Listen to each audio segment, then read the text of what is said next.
जय हिंद, जय भारत, वंदे मातरम। मैं सुनील केसी। साथियों, आज मैं मौजूद हूं अपने गौ विज्ञान अनुसंधान केंद्र पर। साथियों, गौ विज्ञान अनुसंधान केंद्र खोलने का मुख्य उद्देश्य है यहाँ पर प्राकृतिक खेती के बारे में किसानों को जागरूक किया जाए और प्राकृतिक खेती के क्या क्या चरण होते हैं उसे अच्छे तरीके से, सरल तरीके से लोगों को समझाया जा सके। प्राकृतिक खेती को बढ़ावा देने के लिए गौ विज्ञान अनुसंधान केंद्र तो कार्य कर ही रहा है, लेकिन और भी विषय पे कार्य कर रहा है, जैसे पंचकर्म चिकित्सा थेरेपी से कैसे लोगों को जोड़ा जाए और उसके बारे में लोगों को जानकारियाँ भी प्राप्त हो।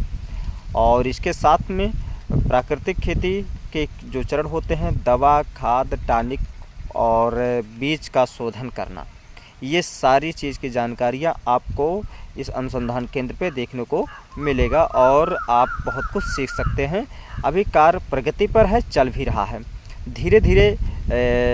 अभी इस समय का जो प्रथम पड़ाव है वो वर्मी कंपोस्ट यानी जैविक खाद के बारे में है। आपको यहाँ पर जानकारी मिलेगा और प्राकृतिक खेती के जो चरण होते हैं उसके बारे में आपको जानकारी मिलेगा। फिर आप जब भी आप चाहेंगे तो आपके एक यूनिट पर, यानी आप जहाँ पे खेती करते हों आपके गांव में भी वहाँ पर जानकारियाँ दिया जा सकता है। साथियों, गौ विज्ञान अनुसंधान केंद्र जो काम कर रहे हैं यहाँ पर मशरूम, वर्मी कंपोस्ट, प्राकृतिक खेती और साथ ही में पंचकर्म चिकित्सा थेरेपी के विषय पर आपको यहाँ पर जानकारी मिल जाएगा, जो भी गाय से जुड़ा हुआ है। इसीलिए गौ विज्ञान कहा गया है कि गाय का विज्ञान बहुत ही महत्वपूर्ण है। भारत के कहा जाए तो मुख्य रूप से एक रीढ़ की हड्डी है और इसके द्वारा कृषि और स्वास्थ्य के विषय पे बहुत कुछ आपको जानकारियाँ मिल सकता है।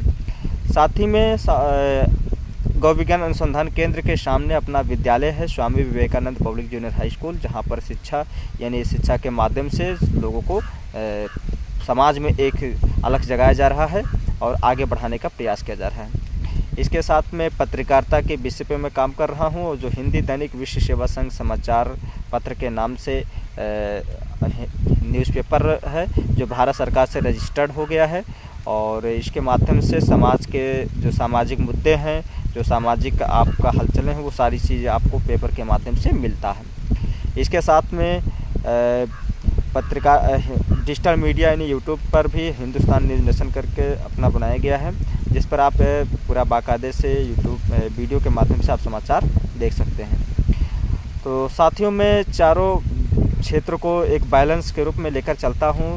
विद्यालय, गौ विज्ञान अनुसंधान केंद्र और पत्रकारिता और अपना जो पंचकर्म चिकित्सा थेरेपी, ये सारे चीज़ को बैलेंस करके 24 घंटे में जहाँ जिसका पास जैसा समय मिलता है उस हिसाब से मैं समय देता रहता हूँ और काम करता रहता हूँ। तो आपके जीवन में और हम लोग के जीवन में कहीं ना कहीं संघर्ष आता रहता है और संघर्ष से बहुत कुछ सीखने को मिलता है। साथियों, संघर्ष करने से जब आप कुछ सीखते हैं और उस अनुभव को समाज में एक अलग तरीके से लोगों को बताते हैं तो उससे कहीं ना कहीं बहुत कुछ जानकारियाँ और भी लोगों को मिलता है।